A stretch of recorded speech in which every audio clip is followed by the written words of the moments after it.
నమస్తే విజయవాడ. మామూలు కాదయ్యా మీరు. మొత్తానికి విజయవంతంగా పెద్ద టీంని తీసుకొచ్చేశారు. రామ్ చరణ్ని తీసుకురాగలిగారు.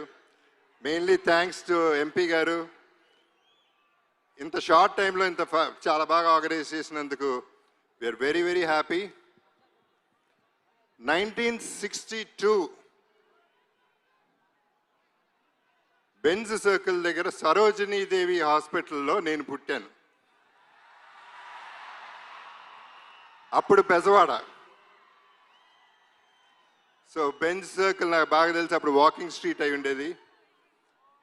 ముంతకింద పప్పు, గవర్నర్ పేటలో ముంతకింద పప్పు ఇవన్నీ తిని ప్రతి హాలిడే ఇక్కడ ఎంజాయ్ చేసినాడిని, మీతో పెరిగినాడిని, మీతో ఉన్నాడిని, మీతో ఉండిపోయేవాడిని.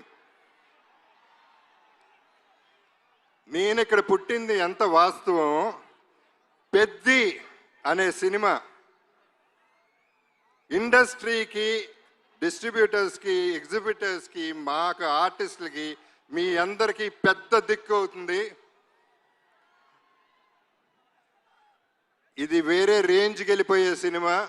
అందరూ గట్టిగా ఊపిరి పీల్చుకునే టైం, అందరూ ఆకలి, అందరు దాహం తీర్చే టైం ఇది. నాకు కూడా, ఎందుకంటే నాకు మంచి క్యారెక్టర్ వచ్చి 8 ఏళ్ళు అయింది. అంటే అరవింద సమేత తర్వాత పెద్దిలో నా క్యారెక్టర్, నాకు బుచ్చిబాబు నన్ను ఎలా ఊహించాడో నాకు తెలియదు, కానీ అప్పల్ సూరిగా నాకు తెలిసి ఇదే నా బెస్ట్ క్యారెక్టర్ అవుతుంది. సినిమా కూడా బెస్ట్ సినిమా అవుతుంది. ఇక రామ్ చరణ్ మెగా పవర్ ఏంటో ఈ సినిమాలో చూపిస్తాడు. ఏ స్టేట్కి వెళ్ళినా, ఏ కంట్రీకి వెళ్ళినా అక్కడి నుంచి 6 కొట్టాడు. ప్రతి షాట్ సినిమాలో 6రే. ఆ మంచి మనిషి, మంచి మనసు నేను సెట్లో చూస్తూ ఉంటాను. కలిసినప్పుడల్లా ఆ చూపులో, ఆ మాట, పిలుపులో కనపడుతూ ఉంటుంది. సో తనతో ఎప్పుడైనా ఏదైనా నేను ఎప్పుడూ రెడీగానే ఉంటా. ఎందుకంటే ఆపర్చునిటీ రావటమే గొప్ప విషయం. తన మనసు గురించి చెప్పాలంటే సాయిధరం తేజ్ ఒకసారి అన్నాడు, తన ఇంట్లో వాళ్ళ పేరెంట్స్తో పాటు వాళ్ళ బాబాయ్, మన డిప్యూటీ సీఎం గారు పవన్ కళ్యాణ్ గారు, తన కజిన్స్ అందరితో చాలా ఆప్యాయంగా ఉంటాడు. చాలా సరదాగా అల్లరి చేస్తూ కలిసిమెలిసి ఉంటామని చెప్పాడు. చాలా సంతోషం.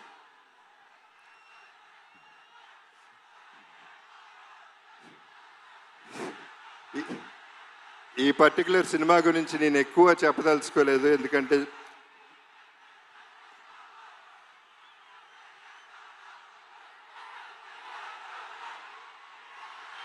ఓకే.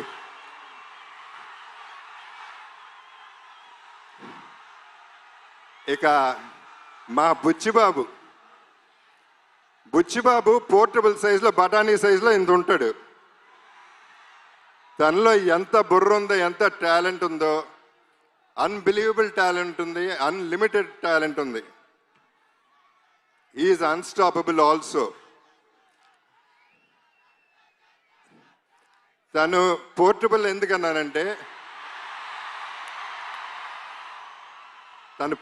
ఎందుకన్నానంటే, ఇలా ఉంటాడు, అందరు సంకల్లో దూరిపోతూ ఉంటాడు, చాలా ప్రేమగా ఉంటాడు. ఆ పోర్టబుల్ సెట్ని ఎక్కడికంటే ప్రతి ఇంట్లో, ప్రతి గుండెల్లో చేర్చేసుకుంటారు.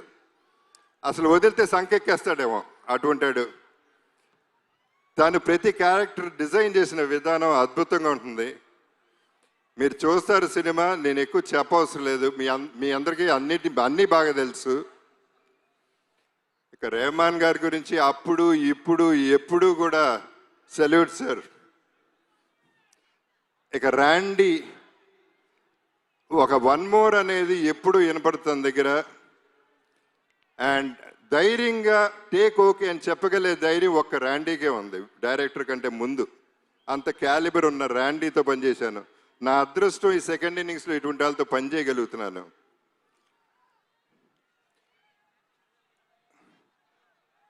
జాన్వి మీలాగానే నేను ఫస్ట్ టైం ఇక్కడ కలిశాను. సినిమా చేశాం కానీ నేను కలవలేదు ఎప్పుడు.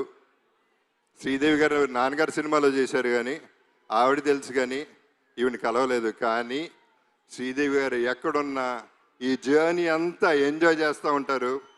లుకింగ్ ఎట్ జాన్వి, మనందరం ట్రైలర్ చూసాం, ఎంత బాగుందో ఎంత బాగా చేసిందో మీ అందరు చూశారు.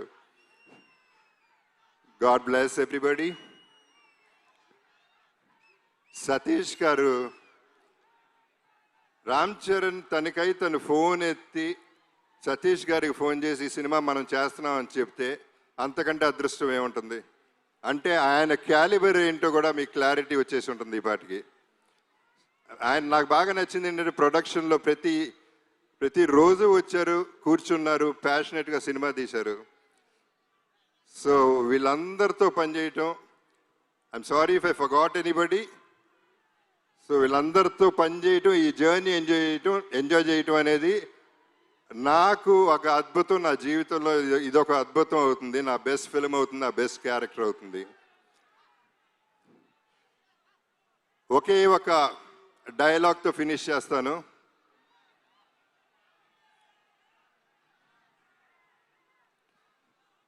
ఆఖరికి వచ్చను కూడా ఒంట్లో దాచుకుని బతకాలంటారా? దీని అమ్మ బతుకు. మీ Appala Suri. Thank you so